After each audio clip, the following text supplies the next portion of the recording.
خطبہ نمبر 217۔ آپ علیہ السلام کا ارشاد گرامی قریش سے شکایت اور فریاد کرتے ہوئے۔ بسم اللہ الرحمن الرحیم۔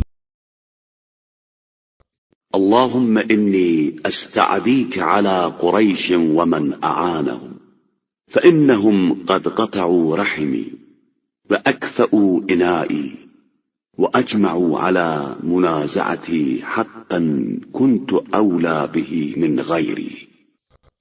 خدایا میں قریش سے اور ان کے مددگاروں سے تیری مدد چاہتا ہوں کہ ان لوگوں نے میری قرابت داری کا خیال نہیں کیا اور میرے ظرف عظمت کو الٹ دیا ہے، اور مجھ سے اس حق کے بارے میں جھگڑا کرنے پر اتحاد کر لیا ہے جس کا میں سب سے زیادہ حقدار تھا۔ وقالوا ألا إن في الحق أن تأخذه وفي الحق أن تمنعه فاصبر مغموما أو مت متأسفا فنظرت فإذا ليس لي رافض ولا ذاب ولا مساعد إلا أهل بيتي۔ اور پھر یہ کہنے لگے ہیں کہ آپ اس حق کو لے لیں تو یہ بھی صحیح ہے، اور آپ کو اس سے روک دیا جائے تو یہ بھی صحیح ہے۔ اب چاہیں ہم غم کے ساتھ صبر کریں یا رنج و الم کے ساتھ مر جائیں۔